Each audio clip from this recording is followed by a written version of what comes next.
সম্রাটের কাণ্ড দেখেই চমকে গেল ঝিনুক। হ্যাঁ বন্ধুরা, এমনটাই দেখা যাবে। তাই সম্পূর্ণ জানতে ভিডিওটিতে লাইক দিয়ে চ্যানেলটি সাবস্ক্রাইব করে দেখতে থাকুন। গল্পের শুরুতে দেখা যাবে ঠাম্মি কমলা সহ সবাইকে চিৎকার করে ডাকতে থাকে। তখনই বাড়িতে সবাই আসে আর এসে বলে, কি হয়েছে ঠাম্মি, কি হয়েছে? তখন কমলা এগিয়ে আসে আর এসেই বলে, মা কি হয়েছে? তখন ঠাম্মি বলে, ওই দেখো বৌমা। তখন তো সবার চোখ একদম কপালে উঠে যায়, কারণ টেবিলে অনেকগুলো গয়নার বক্স একদম সুন্দর করে সাজানো আছে, যেখানে ছিল দামি দামি সব গয়না। তখন কমলা সহ সবাই এগিয়ে যায়। অঞ্জু তো গয়না দেখে একদম লোভে পড়ে যায় আর গিয়ে সঙ্গে সঙ্গে গয়নাগুলো দেখতে থাকে অঞ্জু আর বলে, কি সুন্দর গয়না। তখন কমলা বলে, মা এগুলো কে রেখে গেল? তখন রাজু বলে, জানি না মা, কয়েকজন গার্ড এসে এখানে রেখে গেল। জিজ্ঞাসা করলাম কিন্তু কিছু বলল না। তখন ঠাম্মি বলে, হ্যাঁ গো বৌমা, রাজু তো বারবার জিজ্ঞাসা করছিল, কিন্তু ওরা বলল ওদের অর্ডার আছে, ওদের এগুলো রেখে যেতে হবে। তখন এগুলো রেখেই না ওরা এখান থেকে চলে গেল। তখন কমলা টেনশনে পড়ে যায় আর সবাই বলে, এগুলো কে রেখে গেল বলো তো? তখন বড়দাও বলে, হ্যাঁ তাই তো, আমাদের বিপদে ফেলার জন্য কেউ আবার এই কাজটা করেনি তো?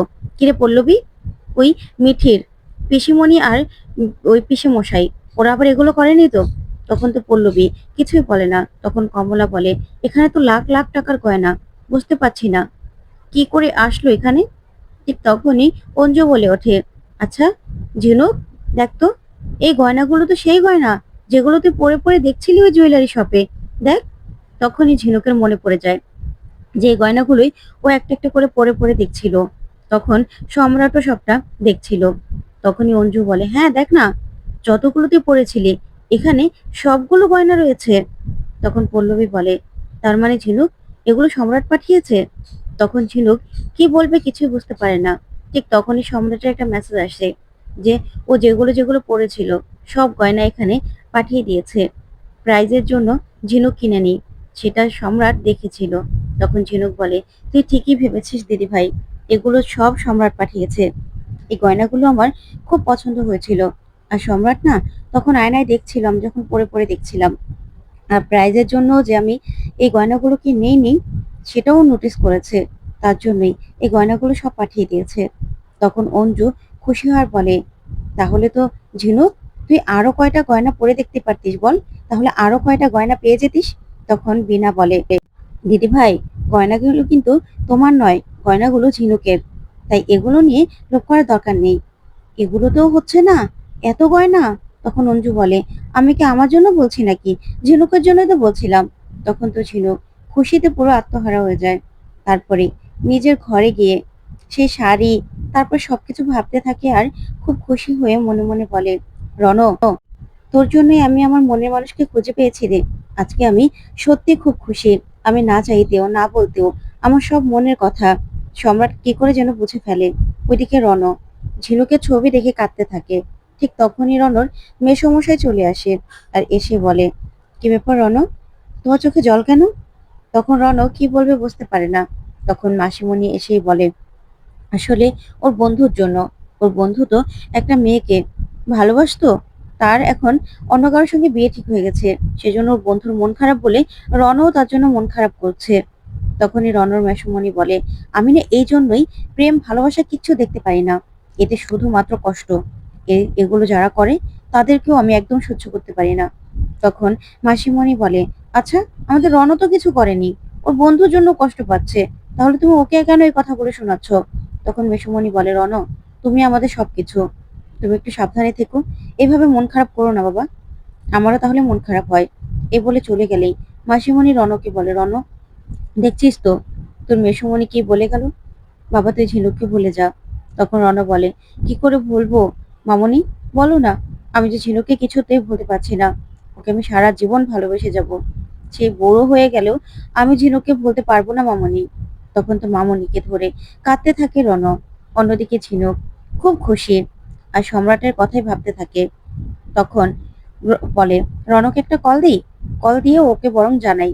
কিন্তু রণ কিছুতেই ফোন ধরে না ঝিনুকের। রণ আরো ফোনটা কেটে দিয়ে ফোনটা রেখে দেয়। তখন রণ বারান্দা দাঁড়িয়েছিল।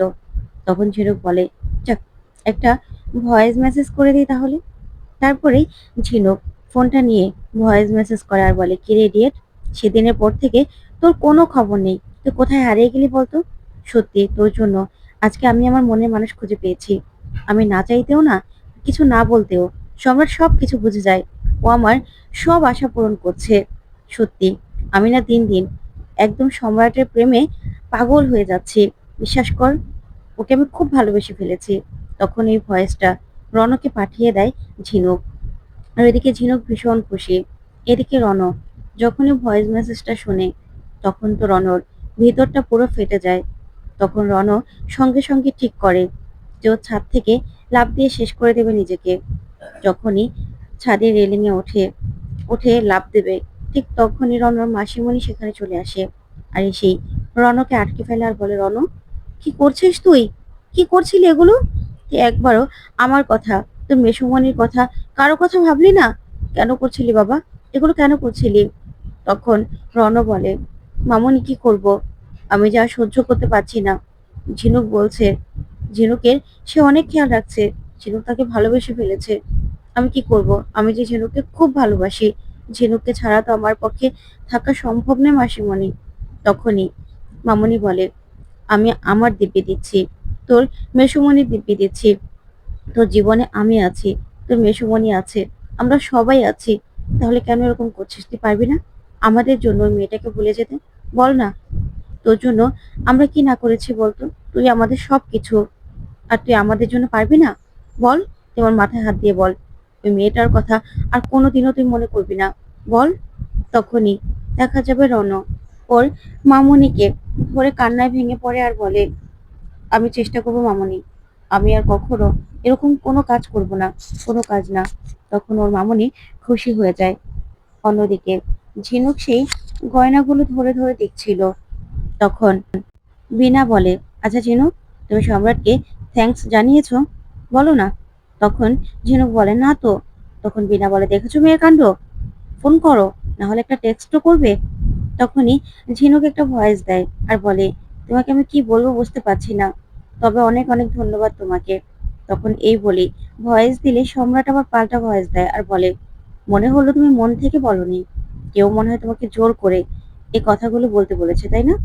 তখন ঠাম্মি এই ভয়েসটা শুনেই বলে, কি গো বৌমা, আমার তো এই যে সম্রাট ছেলেটাকে একদম ঠিক আমার খোকার মতো লাগছে গো। এ তো দেখছি তুমি আর খোকা, তোমাদের প্রেম তো দেখছি ওদের কাছে ফিরে এসেছে। তখন কমলা বলে, আসুক না মা, আসুক, ওরা আমাদেরকে একদম বলে বলে গোল দিক। আমি তো এটাই চাই যে আমার মেয়ের জীবনটা সুন্দর করে গুছিয়ে দিক সম্রাট। আর সম্রাটও আপনার ছেলের মতো আমার ঝিনুককে ভালোবাসো। তখন ঝিনুক লজ্জা পেয়ে যায়। ওইদিকে অঞ্জু একটা গয়না সরানোর চেষ্টা করে। তখন রাজু আর ঠাম্মি দেখে ফেললে ঠাম্মি বলে, বৌমা, এই গয়নাগুলো না ভালো করে আলমারিতে বন্ধ করে রাখো, না হলে এদিক ওদিক হাত সাফাই হয়ে যাচ্ছে তো। তখন অঞ্জু বলে, অমনি না, আমাকে বলা হলো কথাটা, এরকম ভাবে একদম কথা বলবে না ঠাম্মি, আমি কি করেছি? তখনই এই নিয়ে সবাই হাসাহাসি করতে থাকে। ওইদিকে মিঠিকে রাতে ঘুম থেকে তুলে সানির মা বাতাস করতে বলে। যখনই লোডশেডিং হয়ে যায় আর বলে যে আমাকে বাতাস করবে, আমি ঘুমোবো, একদম এদিক থেকে এদিক নড়াচড়া যাবে না। তখন মিঠি খুব কষ্ট পায়।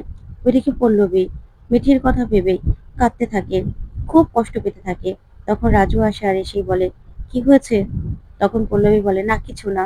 তারপর রাজু ইশারায় বলে, আমি বুঝতে পারছি তোমার কষ্ট হচ্ছে, তুমি মিঠির কথা ভাবছো না। তখন পল্লবী বলে, তোমার কাছ থেকে কিচ্ছু লুকোনো যায় না, না? তুমি সব বুঝে যাও, সবার মনের কথা বুঝে যাও।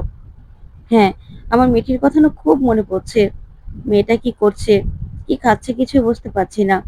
আমি মিঠিকে খুব মিস করছি। কি করব বলো তো?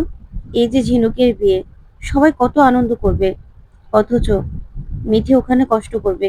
মিঠিকে না আমার কাছে আমি আনতে পারবো, না মিঠিকে একটু আদর করতে পারবো।